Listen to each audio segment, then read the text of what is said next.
3, 2, 1. We are live in the present tense with Sam Stewart at 91.7 FM, WNJR Washington, and online at WNJR.org. Hope everyone had a great spring break. I'm very excited to be back into the studio with y'all. Tonight we've got just a few weeks left of the present tense before we have the grand finale May 2nd. I'm very excited. We'll get to some more details about that later in the show. But we've had a great episode tonight lined up for y'all. Excited to get back in the studio tonight, like I said, and talk to this guest. My guest on the show tonight is the pitching coach for your WNJ Presidents Baseball squad. Everyone, welcome on the show tonight, Coach Sam Bashioum. Coach Bashioum, how you doing tonight? Pretty good, Stu. How are you doing? I'm excited to have you here, Coach. We're going to talk some baseball, some mental side of the game, and maybe get into some other things as well. So, Coach, right off the bat, the Presidents start PAC play tomorrow. Obviously, the PAC has been, very difficult in the past couple years. Some close games in the PAC tournament. Last year, just one game ahead to get that one seed, and the PAC should be coming for us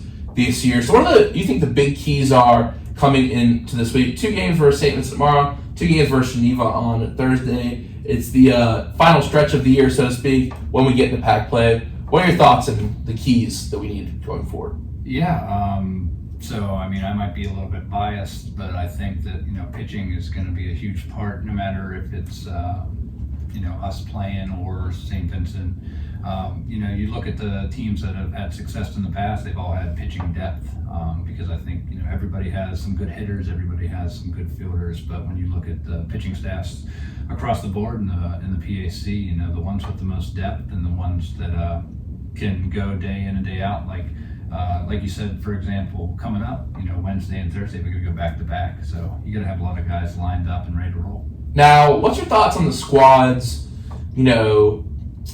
ups and downs so far? I would say that's the best way to describe it. Some highs, some lows, tough series against Case, tough game against Ramapo, some of the games that we felt like we could have won. But then we've had some great victories again, as well, like William Patterson, SUNY Cobble School, great team efforts. So for you, Coach Bashioum, coming out of Florida, how would you assess where the team is at right now?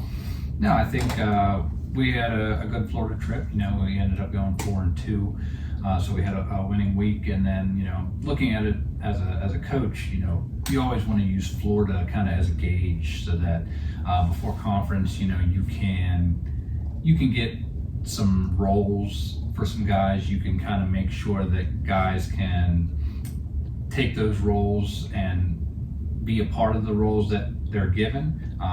You might give somebody a certain role and then they fail and then they fail.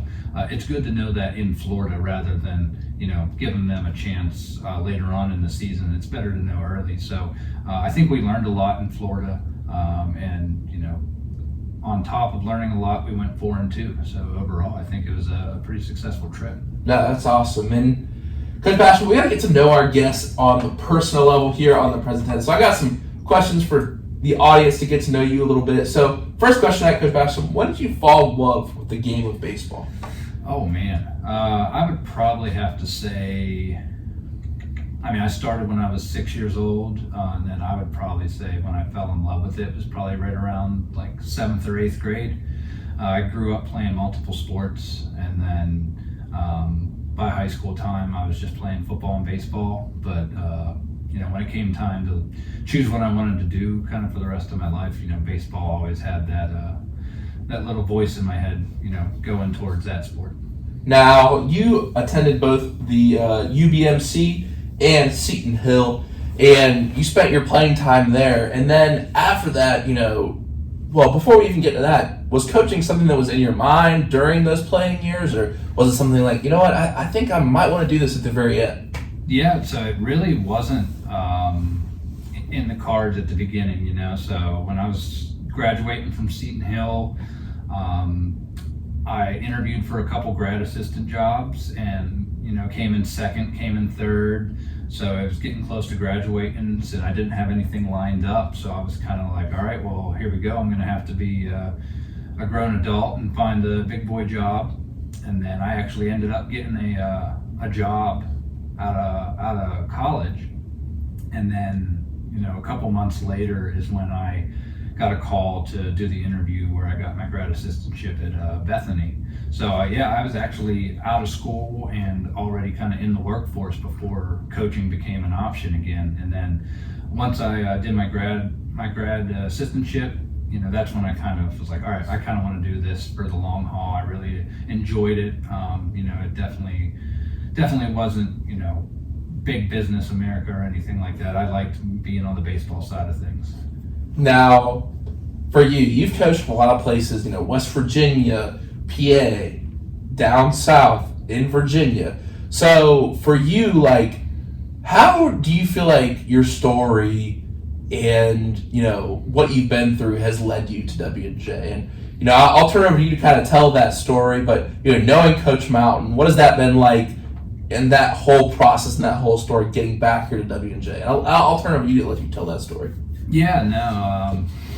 So obviously, like you said, I've been a bunch of places. I was trying to climb the ladder, so to speak.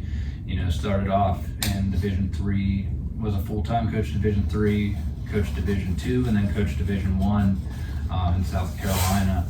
And then it kind of came to a crossroads where, me and my wife started a family, and it was, all right, do you want to move back to Pennsylvania and be around your family, or do you want to keep climbing the ladder? And, I'm a huge family man, so, I made the decision, and my wife, was on board with moving back north. And then along with that move, there was no guarantee of coaching anymore. But when I did move back to Pennsylvania, I kind of guessed through the grapevine, Coach Mountain found out that I was living 10 minutes away from the field, and just through our mutual contacts kind of got in touch with each other, and had a meeting, and the rest is history. Just glad that I did get that opportunity, and glad to be here for my third year. Now, I had the question blocked off for in the show, but I think that's a great kind of leeway in this question. Was there any difficulty joining a coaching staff and trying to bring your new ideas when you have a coach that's coached 20 years like Coach Mountain? And he's very open to new ideas, but did you feel any kind of difficulties, or you weren't sure how you should proceed with a coach that's coached here for so long? Not really. I don't know if it's just because everybody made me feel comfortable when I came in, or I was just confident in my abilities that I can teach student athletes. But with the coaching staff we have, it's a lot of conversations. You know what I mean? So it's not like, oh, this is my way and this is the way it has to be kind of thing. It's more like, hey, I've done this in the past. I've seen it had success. What do you guys think about it?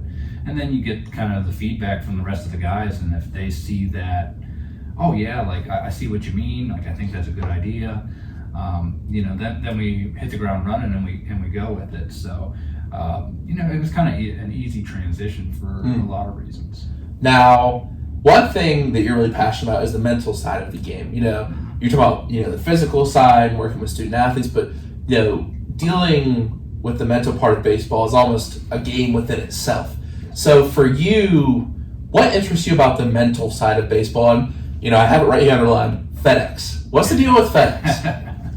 Yeah, so I have a lot of those little tidbits, but yeah, I guess to let the listeners know about FedEx. So if you look at the FedEx logo and you just look at it at a glance, you really don't see anything, but then you look at it a little deeper and you see that there is an arrow within the FedEx logo. So that's just one way I've tried to convey to some of the players and student athletes that I've worked with. Just when you're working on the mental side of the game, you need to change your perspective. You don't need to change who you are as a person. You don't need to change who you are as a player physically, because obviously the physical part of the game got you, it got you from high school to college, it got you from college to the pros. Kind of what separates a lot of the better players is the mental side of the game. And I think the best way to do that is look at things from a different perspective. Now, why do you feel like baseball is such a challenging game? And, we don't have to use the cliche of hitting, 1 out of 3 times, making the Hall of Fame, but pitching specifically, it's this very unique thing in sports, done solely by yourself. You do have your catcher, but you're up there all by yourself, and it's one of those rare moments in sports where that does happen. So for you, why do you think pitching and the discussions around the mental side of pitching are so big? What creates this need about the role itself, if that makes sense? Yeah, no, I think not just the act of pitching like you were talking about, but more so that you're on that island by yourself, so for people that are listening that are not a pitcher, think of something that is very uncomfortable where you're in the middle, you're the center of attention, you're the reason why the game's starting, you're the reason why the game's going slow, you're the reason why the game's going fast. So I think that to be able to handle that on top of being able to throw the ball in multiple ways is super important. So the reason why I'm so passionate about the mental side of the game is because, I'll be the first one to say, I think I was a very average pitcher. I had very average stuff. But I think the way I competed and the way that I could accept failure and turn it into a positive, and the way that I could kind of, I always called it like had blinders on, nothing affected me when I was playing baseball. Now off the field, things affect me, and I might get mad or might get upset, but like for some reason I could compartmentalize in baseball where it was kind of just like full focus. So me being what I would call an average guy, but being able to get those mental cues and those mental advantages, I think really gave me a passion for it. And I guess to go back and answer the question that you asked, I think the main thing pitching wise mentally is just because you have to be so precise. You have a 17-inch plate that you have to throw the ball around, and like I said, everybody has the physical tools to do it. You've done it once. If you can do it once, you could do it over and over again, but it's can you make yourself do that? And the people that can make themselves do that, and whether it's visualizing it or just having body control, I think that's the guys that have the most success. Now, I think there's a lot of different cues out there, but do you feel like there's any misconceptions about pitching that people have, say, giving this sort of advice, or we talked about a little of this before the show, like things you shouldn't say as cues to players, maybe younger age or even at the college level? What are some things you think that, this is something to avoid when working on the mental side of pitching? Yeah, so I think the main thing is everybody's different. So each person you have to take differently. You can't just be a cookie cutter guy and say, hey, this works and we're going to go with that. So if you're working on the mental side of anything, each individual person is completely different. So I think just getting to know your players, getting to know your student athletes, knowing what makes them tick, so then that way when you do have to motivate them or you do have to communicate something to them, you know how to do that, and you know how to change certain things. So for example, if it's a guy that's left-handed and you kind of see him, he has bad body language, I'm going to coach him differently than maybe a guy that's very proud and has big proud chest, walks around with a lot of passion and a lot of cockiness or arrogance or something. You gotta treat those guys differently and just be able to identify the differences. Now, for you, Coach Bash, I'm sure this has happened before. I'm sure it will happen in the future, but it's a question I always like to ask people, and I think that these next few questions are even more interesting from the coaching perspective when I have coaches on here. For you, Coach Basham, what is the biggest advice you could give WJ players on their first day under Coach Mountain's program? I think the first thing would just be, go in with an open mind. Because nowadays, everybody has 35 different coaches. They got a travel coach, they got a high school coach, they got a hitting coach, they got a pitching coach, they got a swing coach, they got a field coach. So, you have to go in with an open mind, and you have to see that this, and what I mean by this is, your college team, it's bigger than you. You know what I mean? So some of the things that might be asked of you to do, it might be for the better of the team, not just the better of you. Now, obviously, every player that walks in the door, we want to make you better. That's our job. But some of the things that are, shown to you or taught to you, maybe not just all about you. So just going into things with an open mind and, absorbing all of that you can. Now, what is the biggest advice you could give for a first-year coach? Say, Sam Bashioum, anyone else who's starting out first year in college baseball specifically, what is the biggest advice you could give them? I think just continuously, learn. Just if you're a coach and, especially when you're getting into coaching, you're making peanuts, if anything at all. So you must have a huge passion for the sport and a huge passion for what you're doing. So make sure that you're gearing that passion towards learning everything that you can, because the more versatile you are as a coach, the more opportunities that may arise. So, if somebody like Schuster, who's a catcher and has dealt with pitching staff before, who knows, sometime in the future they might be like, hey, you've been around a lot of pitchers, maybe you should start being a pitching coach. Oh, yeah. Even though he hasn't been a guy who's pitched a ton, but if you study it and you kind of learn from people that are, that's one thing that I love to learn from, people that are smarter than you. I try to find a lot of people that are smarter than me and surround myself with those people, because then I have some good go-tos when I have the tough questions. Now, Coach Bashioum, for you, what do you feel like the most rewarding moments as a coach are? You said you really loved coaching, you love the idea of it, you love being a coach, but for you, what do you feel the most rewarding feelings that you get as a coach? I would say there's two portions of this. Okay. So the first portion is I love problem solving. So whenever a player has an issue, whether it's physically, mentally, whether it's on the mound or at the plate, I like being able to help them figure out that problem. And then whenever you see them get through that problem and they start to have success and they get that light bulb over their head, this is what you meant, and it starts to click, and they start coaching themselves kind of, because it's starting to really take shape for them. That's definitely one of the most rewarding things, just to see guys. And then secondly, coaching is something, it's kind of a release that still helps me compete.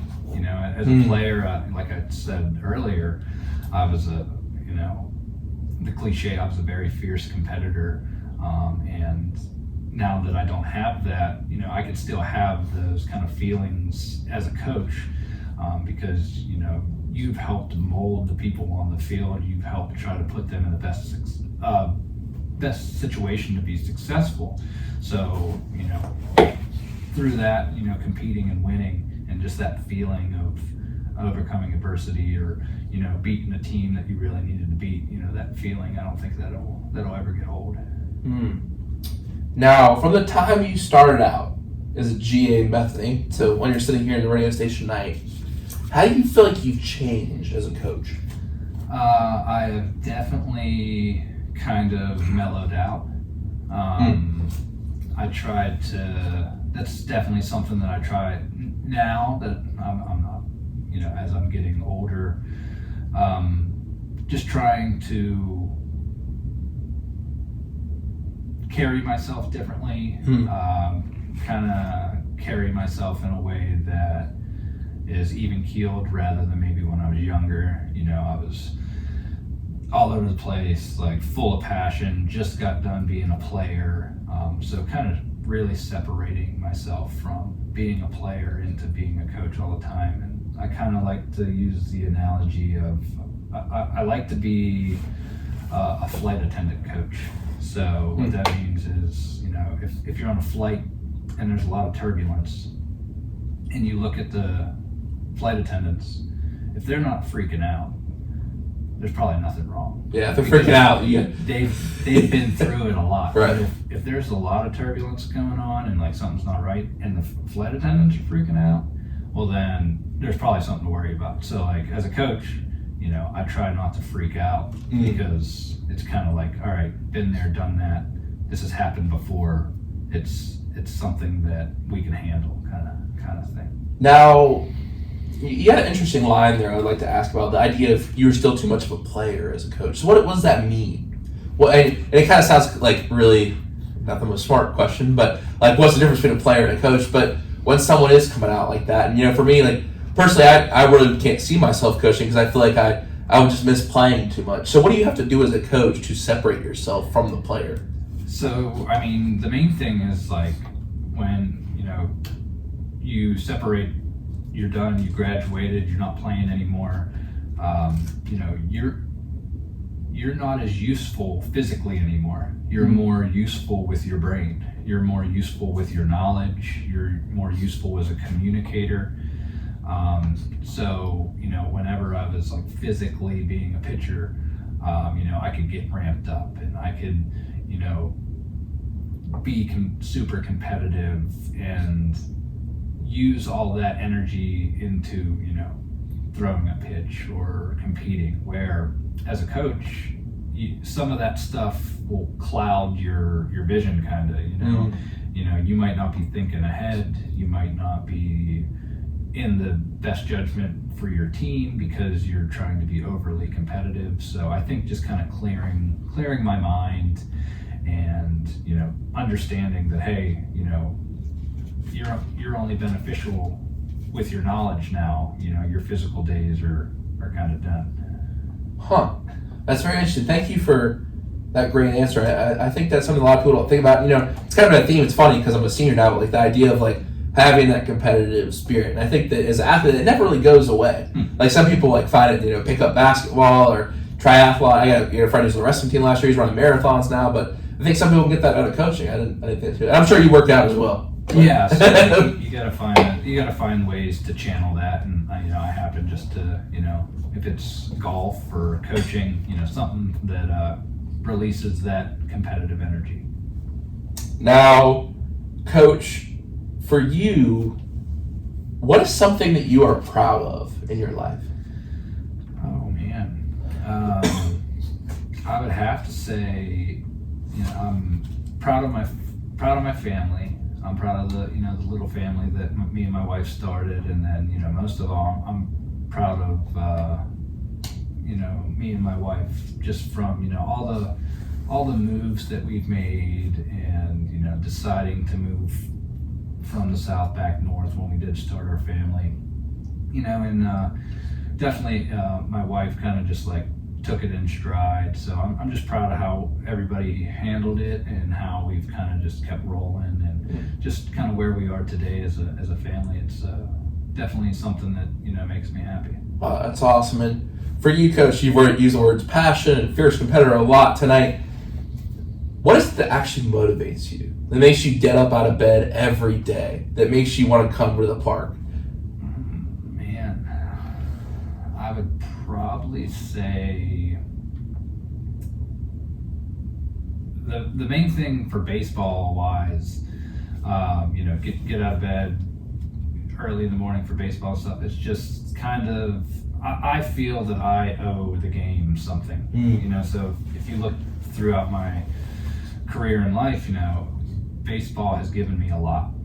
Baseball is the reason why I met my wife. Baseball has taught me a lot of life lessons, taught me how to deal with adversity. So I feel that I owe the game a lot, and teaching that to other people is something that really gets me going. And then off the baseball side, I think just goes back to my family, waking up and just making sure that I'm being the best person for my two kids, to make sure that they have somebody that's a good role model, and somebody that when they grow older and they kind of see what I've tried to do for them, that they appreciate that. When you're working with student athletes here at Dubjay, what type of person do you want that person to be when they graduate? What type of characteristics do you want them to embody? You've worked with my class for 3 years. Next year you'll have your first complete class. Yeah. What type of things do you want those kids to embody? The main thing that I want them to get out of playing baseball is some of those life lessons, like being able to handle adversity. Because no matter if you're a baseball player or you go out into the business world or, whatever job you get, you're always going to have adversity. Something's always going to go wrong. Nothing's ever going to be perfect. So being able to understand that, being able to control that, being able to turn those negatives into positives, I think that's a huge attribute that student athletes have that maybe some other students don't. And I think the second thing would just be, I think this is underestimated, how much student athletes have on their plate. So I think just them guys knowing how important that is. You got the morning workout, you got practice, you got homework, you have your family, you have your radio show, you got a lot of stuff going on, and you have to be at your best in all of them. So understanding how you dealt with that and how you can put that into other avenues other than baseball, I think that's a huge attribute that, it would be really important after baseball. Now, you went, last question, into something that I think is really interesting. You talked about the idea of giving back to the game of baseball. It's like that line from Moneyball, how can you not be romantic about baseball? It's like, I feel like baseball gets personified in that way so much. Like, why do you feel like people have this, and not that people don't with other sports too, but there's something, I say, we talked about on here last time with Vogon, like, our favorite movie was Field of Dreams, kind of like this philosophical look at baseball. Why do you feel like people view baseball in that way? Especially, with the adversity. And maybe it's a real loaded question, but... No, so I think the way I'll start that off is I agree with you. I think it could be any sport, something that you're passionate about. If somebody was a golfer their entire life and they woke up at 5 a.m. from the time that they were 10 years old, I think just something that you literally pour yourself into, and then, as you grow older, you realize that, oh, hey, I'm getting something back, whether it's those life lessons or like, my college teammates, I had, I think, 8 college teammates that were in my wedding. So, guys that are going to be close with me for the rest of my life. All these things that you can see are correlated with baseball, and and I'm sure a lot of people can see that for wrestling, golf, football, whatever it may be. The sport that they play, the sports that they're passionate about. If you're doing it right, it starts to give you something back, whether it's friends for life or life lessons. So no, I think that's why it's super important, and it's something that if you can identify that and kind of see that, oh, hey, this ride that I've been on is, not just a sport. It's something like kind of a little bit bigger than that. I think that's, maybe why people are so romantic about it. And then maybe baseball is a little bit different just because of how much you do fail, and how much you have to get back up on the horse and deal with it, kind of thing. It's like baseball kind of reminds us of ourselves, because we all fail. Yeah, everybody fails. So that's why I like it so much. You just gotta learn to deal with it. Now, something a little bit less philosophical before we get into some fun stuff. I do want to ask you this, whether it's like young kids that you're just working with for the first time, maybe they just started pitching, started playing baseball, or college kids, like what are some things if someone doesn't really have a routine at all, when they step on the mound, what do you like them to do? Like, is it like a long, focused hold at the catcher? Do you like them to look away, take a deep breath? Is it up to everyone? What are some things you might just kind of snap off if someone's, struggling to kind of locate their pitches or, be mentally focused? Yeah, so funny enough, so if I'm teaching an 8-year-old, I teach the 8-year-olds a lot of the same stuff that I'll teach the college guys. It's just a little bit more watered down. And the main thing that I would say, you know, let's say I'm giving a lesson and the 8-year-old's never pitched before, he's just learning. I just try to teach him to be athletic, and I teach him to move the biggest part of your body towards your target. So the biggest part of your body is kind of your hips and your backside. And then after that, luckily, physics takes over. You know, if you can get the biggest part going in the right direction, all the small stuff is going to follow. So just getting them to, number one, you know, be athletic, kind of be your own person, you know, throw the ball the way that you throw the ball. But as long as we can get some of the main parts going in the right direction, I think we'll be all right. And then obviously with older guys, you can start to make it a little bit more in-depth and be like, all right, now that we got everything moving in the right direction, you know, how do we become faster? How do we become more consistent? How do we keep our arm speed the same consistently and stuff like that? So, and I think that's a really great thing, especially for young kids that I see, like when I'm umpiring, they're like, you know, do this, do that. And even, you know, sometimes we do a lot of mechanical stuff, and that's good, like water bags and, you know, towel drills are a thing, apply ball, and all these different kind of fields. But at the end of the day, I feel like it comes down to just being athletic. Yeah. I feel like when I've struggled the most, it's like, get my front up arm here, and then this, and then this. It's like you're a robot. You know? Yeah, I think, especially with young kids, and this might be like an unpopular opinion, this is the one thing that I think, me personally, I think is different between younger kids and older kids. Like, when I teach a younger kid, after he's warmed up and, you know, he's got a sweat going, I want him as a young kid to throw the ball as hard as he can every time, because I want him to teach himself and get those habits like that early on, so that, you know, when he's 9, 10, 11, 12, he's already throwing the ball hard, throwing the ball athletically, throwing the ball naturally, and not being a robot. Because if you teach a kid at 8 years old to be a robot, as he gets older, he's going to continue to be a robot.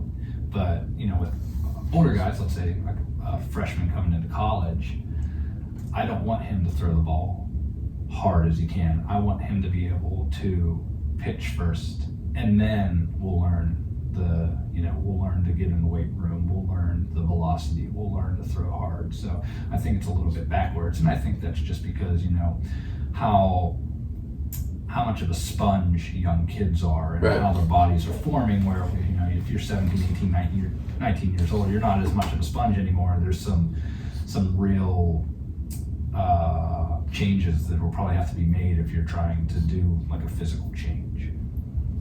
Wow, Coach, thank you for those great answers. I'd like to get to some fun questions now, just to get to know you a little bit even more. And Coach, for you, and I know we talked about some potato numbers. I know you're kind of a rock metal fan, but who's your favorite musical artist of all time? Oh man, yeah. So I'm definitely a rock guy.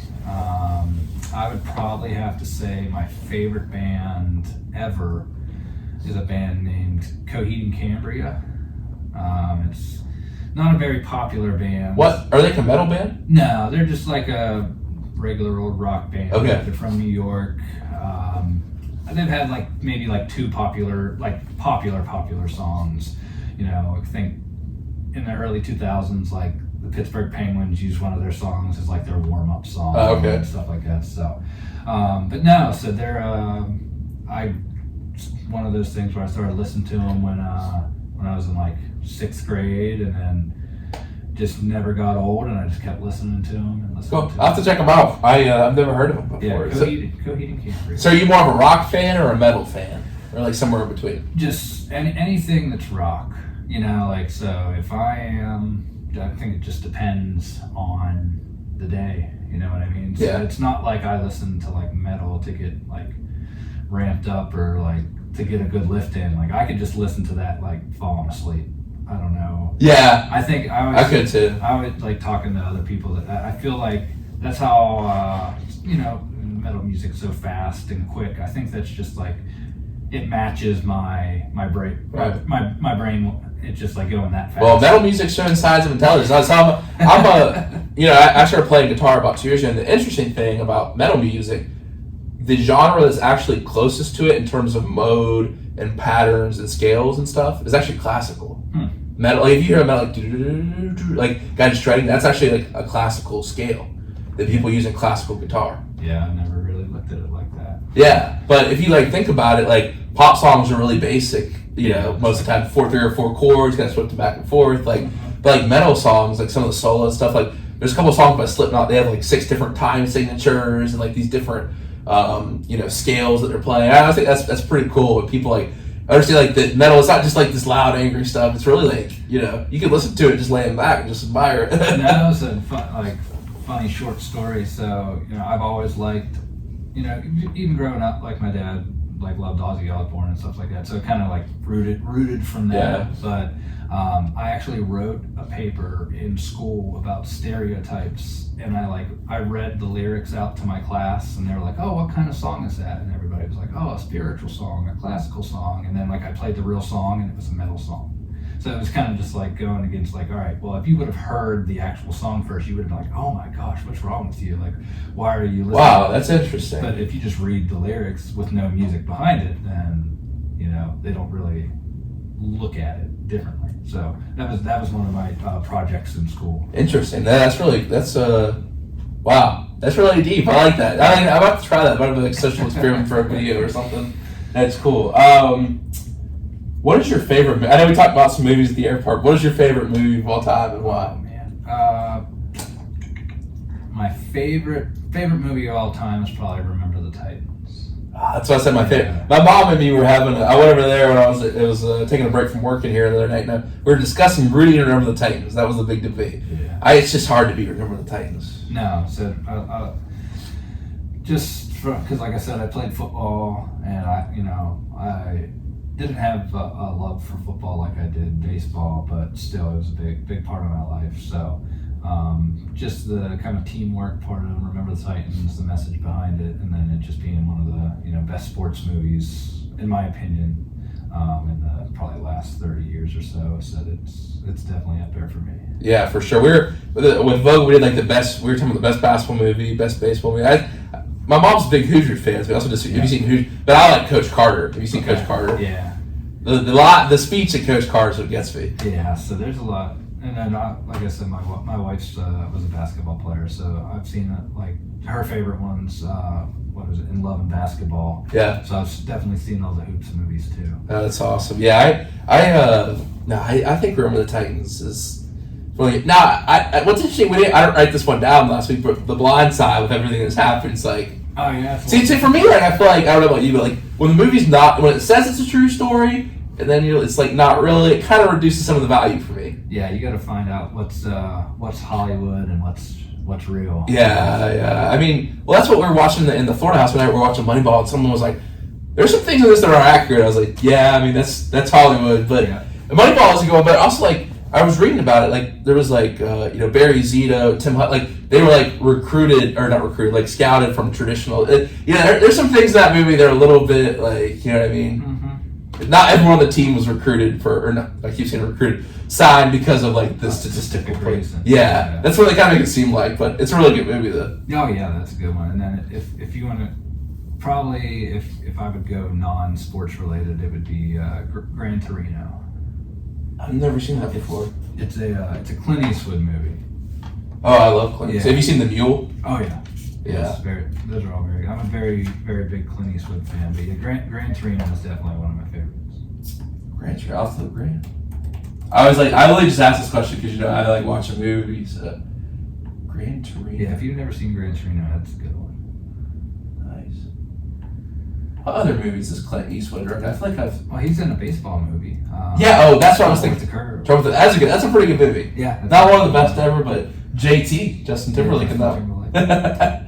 Yeah. Well, Clint Eastwood, he's been around for I need to watch some of his classic stuff. Was it the Ugly and the the Good, the Bad, the Ugly. The Good, Bad, the Ugly. Yeah, but yeah, no, Trouble with the Curve is really good.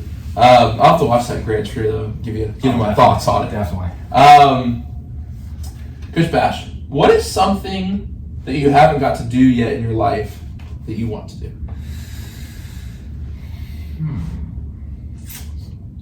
first thing that pops to my head, I like to travel, so I would like to go to Europe.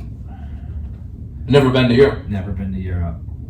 No, so I've got to go to a lot of cool places here in the United States and Mexico and like the Caribbean and whatnot, but yeah, have not been able to go to Europe yet. So I think that'll probably be a down the road thing once the kids are older. Yeah, that'll be fun. I went to when I was in high school for Pro 5. We had a travel team called PD, and they always did a playing mission trip to where we play teams, do mission work in countries. So the year I went to Sweden and Czech Republic.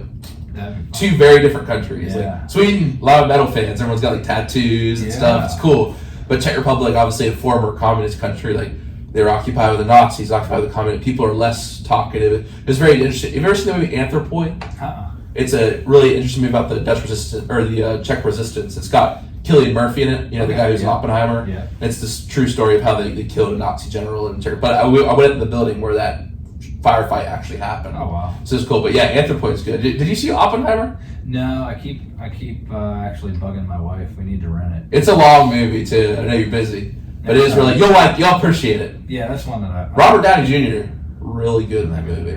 Really good. That's one I definitely want to see because anything that's like history based or something like that, I'll definitely. I'm a big. You know what I watched the other day? Thin Red Line. Have you ever seen that? It's about the Battle of Guadalcanal. Really good movie. It's got the guy from The Sound of Freedom and The Passion of Christ in it. Have you seen those two movies? Yeah.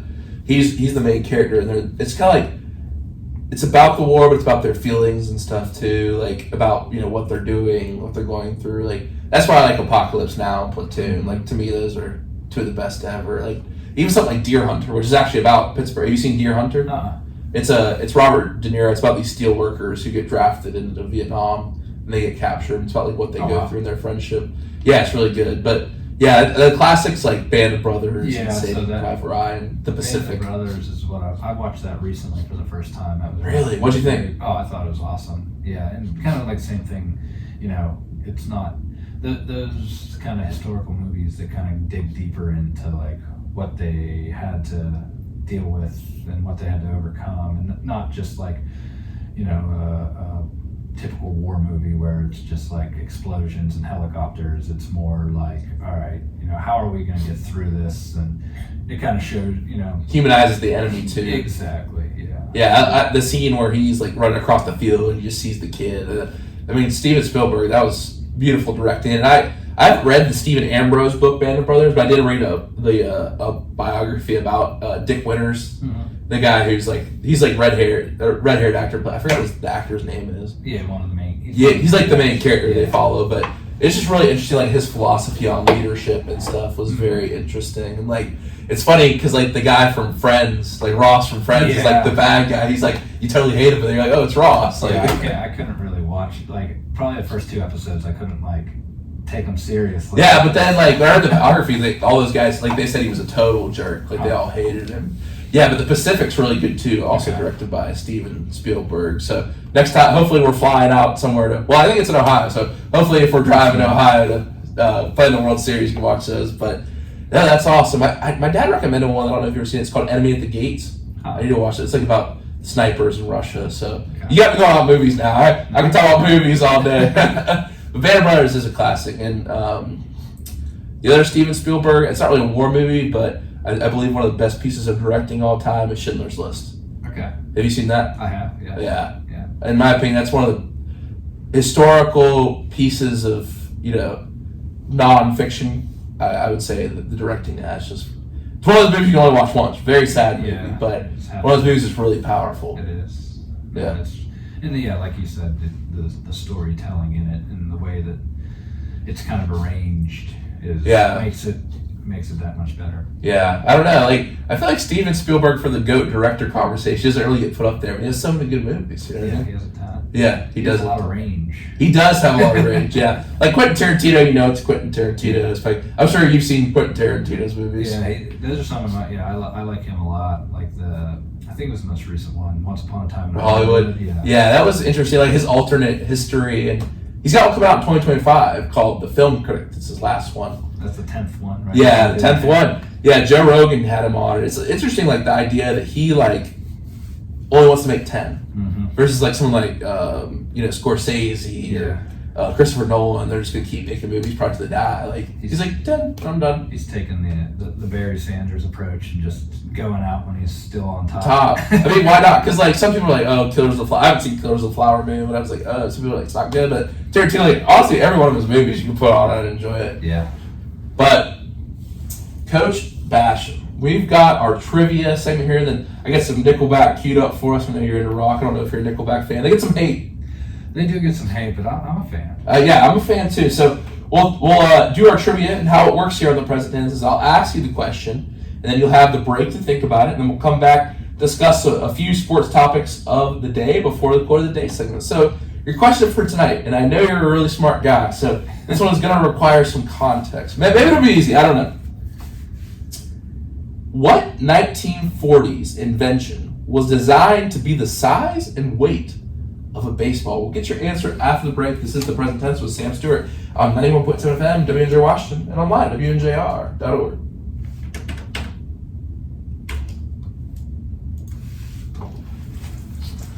Do you know what it is? Yeah. I feel like some people wouldn't get it. I feel like you know the 1940s probably gave it away. A little bit, and then just like watching all those documentaries. Yeah, well then you said you like war movies. I was like, shoot, I've heard trivia question. And that's another odd tidbit about myself. Like, I love trivia. Really? I'll go to trivia with my friends. Like, there's a trivia place at the Greensburg Casino. And Oh, really? I'll go there, and we'll just like clean the floor with everybody and like win a gift card, and then just like hit the road. That's so fun. I love trivia too. Like doing this show and stuff. I did the trivia segment, but I love Trivial Pursuit. Have you ever played that game? Yeah. Me and my girlfriend play all the time. And me and my mom play back home. So it's like she always gets like the culture one because the game was like made in the '80s. So she's getting all those ones. About like St. Elmo's Fire and Pretty in Pink and all those like '80s movies. And the last time we went, there was like some real random ones. Like I was like, how can you ask anybody this? And like there was like nobody getting them right. And it was like, in 1999, what flavor Kit Kat came out during Christmas? I'm like, I don't know. I like trivia. That's cool though. No, it'd be fun if we should do like some piece of content for the baseball team, like trivia and stuff. I bet we'd be good at trivia, Mountain. Oh yeah. Especially sports trivia. Yeah. He's good at like the same, like I'm good at like name that tune. Like he would be like somebody play a song. You think he would get it? Because he always like really doesn't like us playing music. I feel like. Yeah, I think that's more of like a baseball thing. But I think like if he's just sitting there, he would be really good at it. Well, I was like, because he didn't like the like we're playing like Kendrick Lamar and J. Cole. He didn't like that. I was like, Coach, you not like rap. He's like, no, Tupac's the greatest rapper of all time. I was like, I didn't expect that. He's like, all eyes on me is the greatest album of all. Maybe 80s and 90s name that too. Yeah. Because like if you played like I don't know, like if you played a DaBaby song, I'd be like, I know I do. Well, the big thing now is like J. Cole and Kendrick are like beefing. They're kind of like the two goats of our generation. Like who was like popular? Or are you into rap at all? I mean, I obviously listen. Like who were you into like growing up? So, who was like in high school? Like was like Lil Wayne was super popular. That was like his prime, yeah. Young Jeezy. Obviously, like Eminem was still going on. Well, he's still going on. He's still getting up there and screaming in the mic. Yeah, but like those are the ones because that's like what I hear in like the football locker room. Like, Okay. just turn on like Young Jeezy or somebody like that. Did you miss football in college? Yeah. Oh, Yeah, so I was really close to playing football in college. Okay. Like really close. Like I had the letter of intent like on my dining room table, and then oddly enough, like one of my it was like an acquaintance's dad was like, "You're gonna waste your arm and go play football," and I was like, that like set with me. I was like, all right, like I'm not gonna waste my arm. I'm gonna go play baseball. But yeah, I definitely love baseball more than I love football. Yeah. My brother plays football. He's going to William & Mary next year. Okay. Yeah, he's a big kid. He's like 6'5", 300. Dang. Yeah, so he's going to tackle. Yeah. Tackle, yeah. Yeah, so he loves it though. Like, it's just, they got to show up in July, and it's going to be like hot out there, and it's a different kind of sport than baseball, Yeah, that was my thing. Like, I didn't want to get beat up for 4 years. Yeah. It was good because like W&J, I'll be sitting on the sideline, like 2 kids running into the paint goes flying. I'm just like off the helmets. I'm like, nah, I'm good.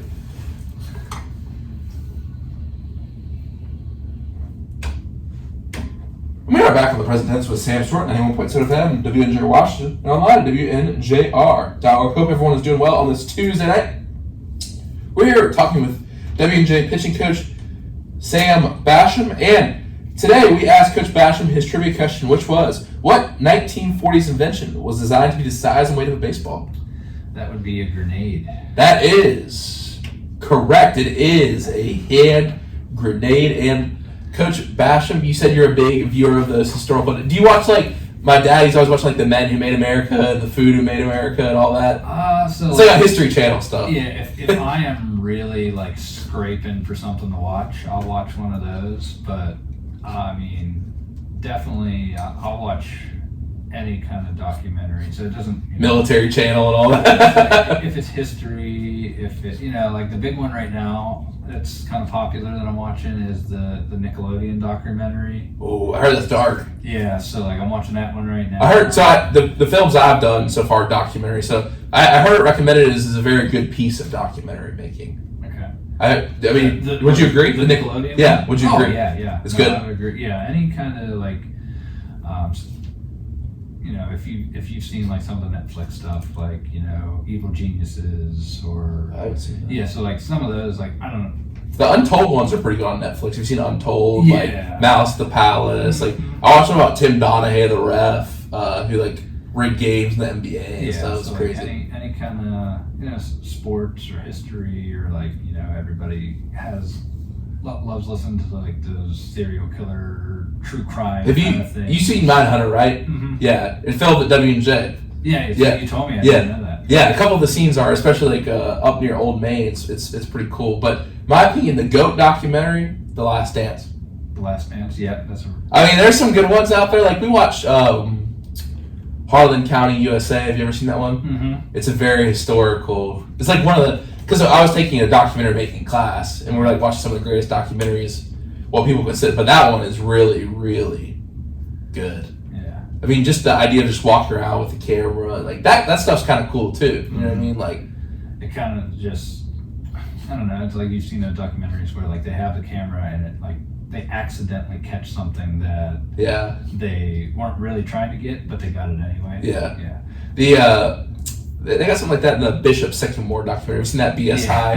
That is a crazy one. Me and my dad were watching that at winter break, and like I'd seen it before, but it's just crazy.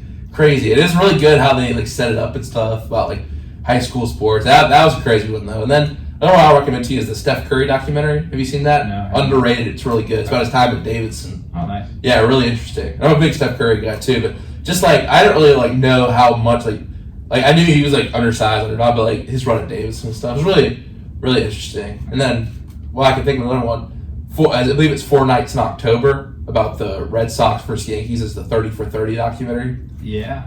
Have you seen that one? Yes, I have. It's really good. Some of those, I mean, when 30 for 30 used to be a thing, it was like some of those were really, really good. Like Magic versus Bird and all that. Yeah, no, it's good to see the kind of the inner workings of that. Especially if, I mean, I was maybe 2 or 3 years old when Magic Johnson was still playing, Oh, really? So, not like knowing who he is, but not actually getting to see him play. It's kind of cool to look back and see kind of the impact that those two guys made. Well, I don't know if you heard at dinner, I was talking about like, speaking of like back in the day, I was talking about, Kobe back in the day was doing this, and Mountain turns to me and goes, dude, Kobe was not back in the day. Larry Bird was back in the day. So no, I like those. And then it was funny because during COVID, The Last Dance gave us something to watch. You know what I mean? And then that Lance Armstrong one, did you watch that one after The Last Dance? That was interesting. Yeah. How he targeted people. And then the Bruce Lee one, did you watch that? I did not. I think you'd like it. It's very philosophical. Okay. Like, be like water, be formless, and keep your eye on the moon, and all these different lines he had. It's pretty cool. And I'm a fan of the Bruce Lee movies too. So yeah, Enter the Dragon. I'll have to check that one out. Yeah, I think you'll like it. It's very, he had a very unique approach to what he did. Okay. So I think you'd like that one. But a couple questions. We got some hot topics in sports, and I figured you'd have some very nuanced opinions on them, some very exciting things. So I think, not really getting into specifics of who did what here, but kind of a question in general. Like Shohei Ohtani, we've got a controversial issue with sports gambling. Like at a general level, do you feel like aesthetically, maybe morally, that like sports would be better off without sports gambling? Because baseball, in particular, for those who don't know, has a very strong history of banning people from gambling. We obviously have the Black Sox. You know, for those who see Field of Dreams, the players who come out took money, you know, out of the cornfield because they're coming back with dreams. But those are real players who did take money to throw the World Series. You obviously got Pete Rose, now the Shohei Ohtani, but it's become such a big thing in our society. Like, philosophically, does it take away from sports? I think, that's a lot of question, but I think for people who maybe don't play sports or maybe who are not into sports at the moment, it makes sports more exciting. You know, so if you're watching a random basketball game on a Tuesday night and you have no money on it, or if you watch a basketball game on a Tuesday night and you have money on it, you're going to be way more excited on that one, and you know the dopamine kick in your brain is going to be going bananas compared to just sitting there and watching it all willy-nilly. Maybe it's that dopamine kick that, like, maybe this is like I sound old, but this is like, I feel like the dopamine kick comes from the wrong reason. Like, you should be enjoying the beauty of the sport. You know what I mean? Yeah. And I feel like that's, and obviously NCAA, we're not allowed to gamble or anything, and we don't partake in that, but like, I see it's such a big thing with the posters and the advertisements, and now every state just opened up. North Carolina, my buddies who don't play sports, like, they're gambling. And I just feel like, you know, sometimes it's just good to watch the game. You know what I mean? Yeah, and I think especially if, and who knows if he did it or did not do it, but if you're in that situation where you're kind of like the face of baseball, and he has all the money in the world. Yeah, like, you think you can control it for a couple years until you're retired, and then, you know, have at it. But I think it shows it's an addiction. It could affect anyone. Yeah, absolutely. I mean, and even like you talked about The Last Dance, and you talk about Michael Jordan, how big of a competitor Michael Jordan is, and just, you know, maybe that's just part of the DNA of those super athletes. It's just they can't get enough competing, they can't get enough winning. That's interesting. That's a good point. Yeah. I didn't think about that with Michael Jordan. Yeah, so, and his alleged, like, maybe suspension for a year. We played baseball. Yeah, exactly. And then that's what they're looking into, like, you know, what are they going to do with Shohei? And I mean, now, like you said, if they let Pete Rose off the hook, I think that would fix a lot of stuff, because if you just let Pete Rose in the Hall of Fame, not only because he's one of the best hitters ever to walk right? It's not like Barry Bonds where he took steroids. Yeah, it's like he just, and I mean, I can't prove this, but according to him and a lot of other people, he bet on his team to win. You know what I mean? So it's not like he was like throwing games or right. Which I think that baseball goes back to that history at the end of the dead ball era. You have the so-called Black Sox, where they literally throw the game. Yeah. The whole series. Yeah. In the World Series. So baseball, ever since that, has been. Yeah, but like you said, like, the times are, whether we like it or not, are changing to the fact where, there's a FanDuel sports book, and there's like a million different things all over every MLB park, and then like they turn around and like, oh, and by the way, don't bet on things.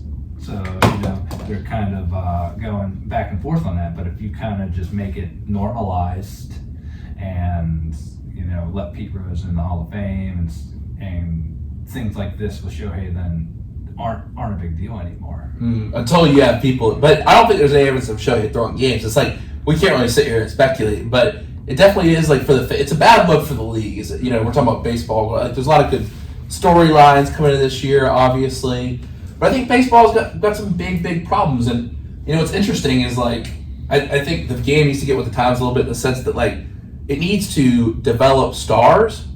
And I think, you know, an issue that I also saw looking at today is like Jackson Holliday, star for the Orioles. He gets sent out of the minor leagues. And his dad was, you know, obviously his dad's Matt Holliday. He said that he kind of alluded to it, that they might have sent him down in order to keep the contract off for 1 year. Because if you play a certain amount of games in the minor leagues, your rookie contract doesn't start for 1 year later. Yeah. You know what I mean? Mm-hmm. And it's like, it's one of those things like Jackson Holiday's going to be a star. It's like, why is this a thing? You know what I mean? Just this, same reason as kind of the bad look for Shohei and a lot of other, it's the business part of baseball, you know? Right. And I feel like the business, I don't know. It's like, I think baseball just, and I don't have the answers, but needs to develop stars more. Like, people are drawn to stars. You know what I mean? It's like, I feel like baseball kind of has, I think Shohei is great for the game because he is a star, but there's not many people on his level. You know what I mean? If that makes sense. Yeah. For the casual fan. Yeah. You know what I mean? Yeah, no, and I think that... More to promote their stars on the social media end of things. I don't know. I don't even know what I'm trying to get to, but you look at the NBA, it's like, I feel like they promote their stars really well. Same thing with the NFL. You know what I mean? Yeah. I would say, and I'm not a huge social media guy, so, even just promoting them, whether it's just, on radio, TV, streaming, whatever it may be, stuff that, I watch, I agree with you. I said, just being able to promote the sport. And yeah, I understand that, in today's age of getting information at the tips of your fingers so quickly, sports like basketball and football are just, they're so quick and fast paced, and then you get to baseball and they're trying to make it fast paced, but it's just not. So I think that's where, those true baseball fans, like we were talking about earlier, just enjoy whatever pace. I do like the pitch clock, though. Do you like it? I like it in college, too. I don't mind it in college. I think it keeps our games moving not that much faster, but there's positives too. I like if I'm rating the rules that they're making, like that's not the worst one, but like the one in the major leagues where it's you can pick off. I was gonna say that, yeah. Like that's the silliest. Like that's silly. Well, then you got like Kuda stealing like 60 bait. You know what I mean? Yeah. So like stuff like that's silly, and stuff like gladly they changed it. You know how a couple years ago in college where you had to step off and fake. I remember. Well, I think that was my sophomore year. I remember stepping off, like faking it at third. Like it's just like what is? You know what I mean? Yeah, and then, but luckily, they were able to see that within a year and be like, all right, let's change it to something that's going to be more beneficial for the game and the student athletes, so that it makes a better game.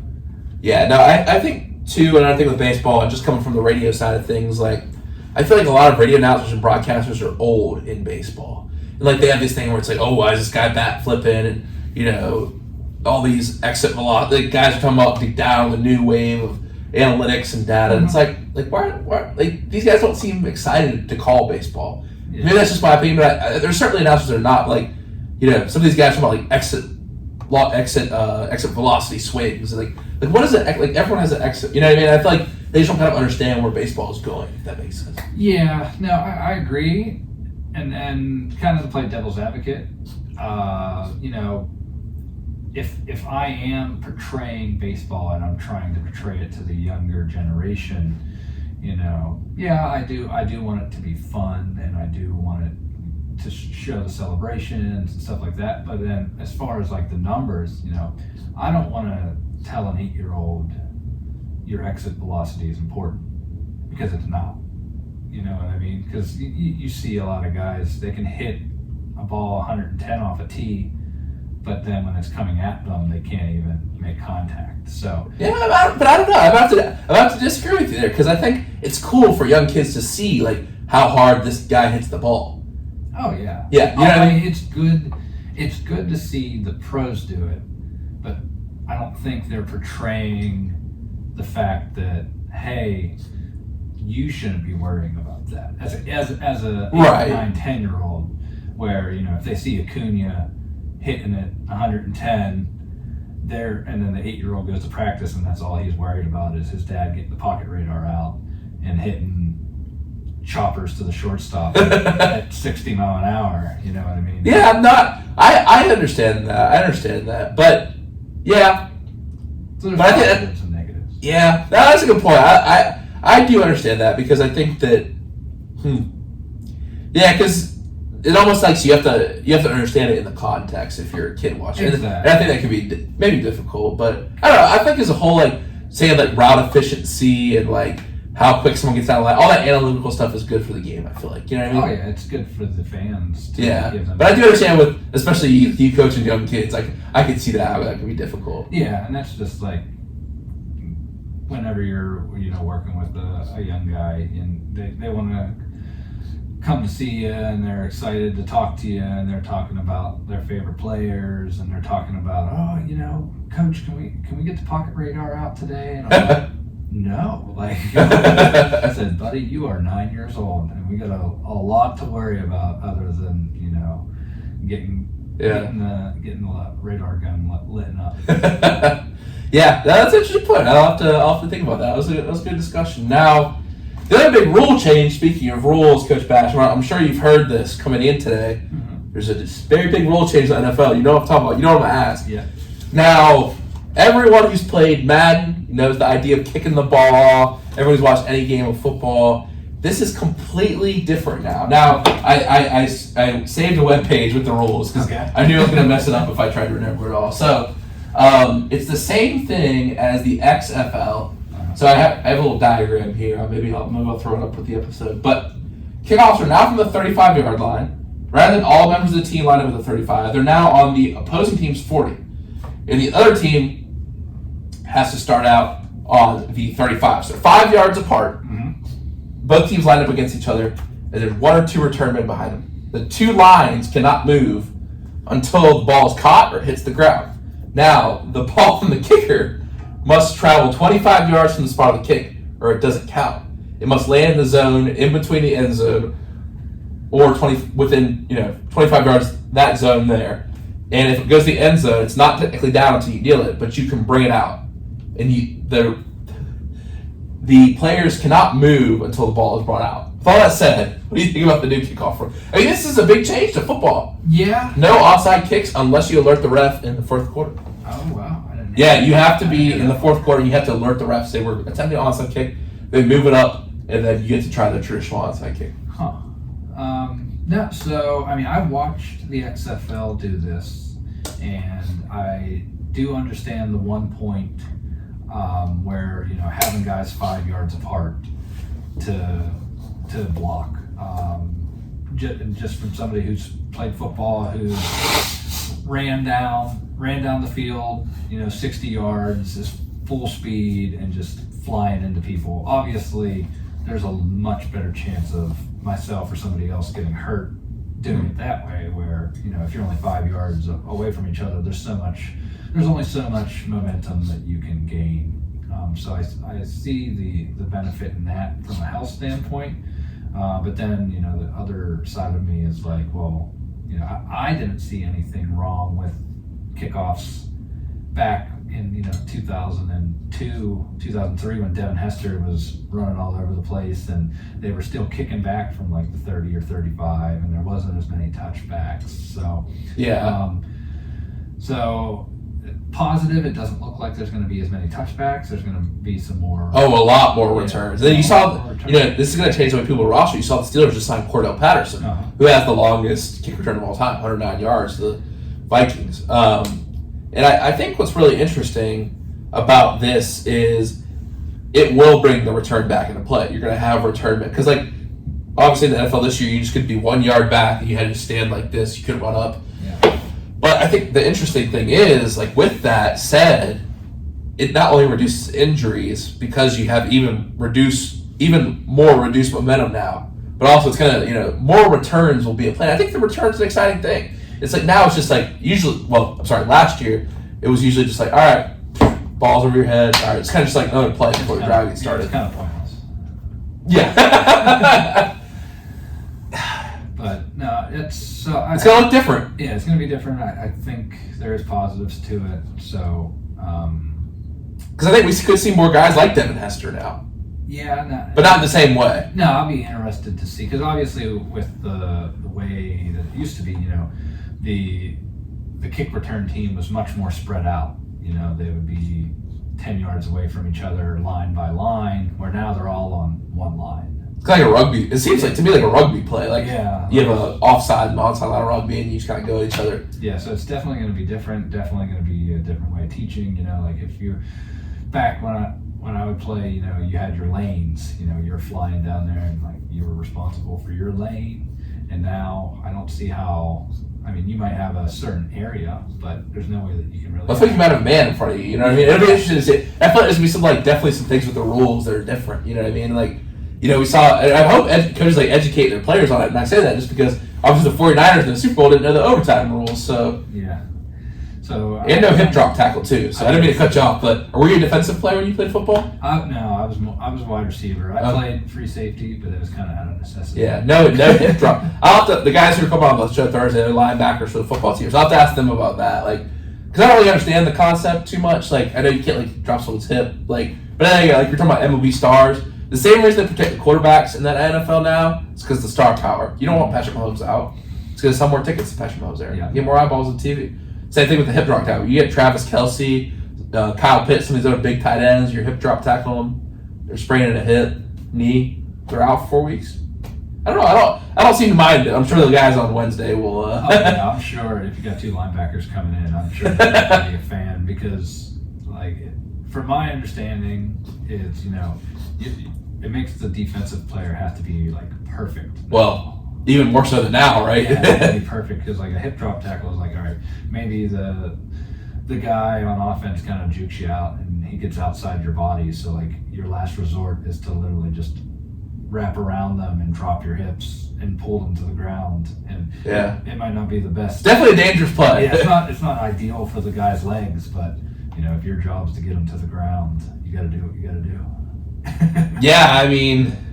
The offense is, but to me, offense is exciting though. So I feel like some people might disagree with that, but I feel like I watch football for the mastery of the offense. Some people watch it for the big hits. We're definitely moving away from that direction though. But I don't know. I feel like people watch football for different things. I would definitely say some people are just there to see people hit. Yeah. Some people like the nickel and diming of it. Some people like the one-on-one matchups. But for me, as a fan of offense, I like the high scoring games. You know what I mean? Oh yeah. So they're definitely more exciting and I agree. A lot more action, a lot more. I mean, you can see with a lot of the teams that are being super successful. A lot more passes down the field. So. Yeah, Niners, Chiefs. Yeah, it's interesting because I'm sure there's some Pittsburgh out there right now. I remember the days of Steel Curtain versus the Ravens when it was 3-6. I don't know, they were past that. But Coach, this has been a really fun episode. I want to turn it over to you now for the quote of the day. You said you're a big quote guy, so I'm excited for what you have for us to wrap up tonight. So, just so I don't mess it up. Okay, so no worries. I have it hanging in my garage. So this is one of my favorite quotes, and it is by Roberto Clemente. It's anytime you have an opportunity to make a difference in this world and you don't, then you're wasting your time on Earth. So it's Roberto Clemente. Wow. Love that quote. And a great Pittsburgh, in spirit of being in the Pittsburgh area, it's a great quote. I was thinking about that quote when I walked past the Roberto Clemente Bridge with the statue. You know what I mean? It's just, yeah. Yeah, I just think, obviously, anytime, the way I look at it, anytime that an opportunity presents itself to, help somebody or, help better something or somebody, if you just pass it up and you have the ability to do something, why don't you do it? There's no reason why you can't do it if you have the ability. So, just kind of making sure that, at least when I look at that, making sure that I'm making things better if I have the ability to. Wow, great quote, Coach. And thank you so much for coming on the show tonight. I really appreciate it. It's been a lot of fun, and I'll see you out there at the field tomorrow. Sounds good. See you tomorrow, Stu. So, a couple of announcements before we actually kind of turn off things for tonight. I do have one big thing that I want to talk about is my fundraiser for the last 6 weeks of the Present Tense here. Obviously, this is season 8 of the Present Tense, the last season. For this last half of the season, I've decided to put on a fundraising event for the Against Malaria Foundation. Now, 400,000 people every year die from malaria. 70% of those are children. It's the leading cause of death in pregnant women around the world. So the foundation that I have linked on my Instagram, at the Against Malaria Foundation, and to go to my page, you can go to www.againstmalaria.com/the present tense. you can donate $2 and buy a mosquito net for a kid to be protected in regions like Africa and Asia, where lots of mosquitoes and malaria is very rampant. This is a disease that can be wiped out by humans if we just all work together. It is very preventable disease. So for $2, you can prevent a child from getting malaria. And the cool part about the site is when you make your donation, they'll actually tell you where your nets are at, where they're being produced. And a couple weeks later, they'll tell you what region of the country they're being shipped to and what country itself. So, for example, last night I donated some money to get the foundation rolling, and then this morning I checked, the nets were already in the Congo being delivered by ship. So that's a cool part. So check it out. And until then, everyone have a great night. Remember to live in the present tense.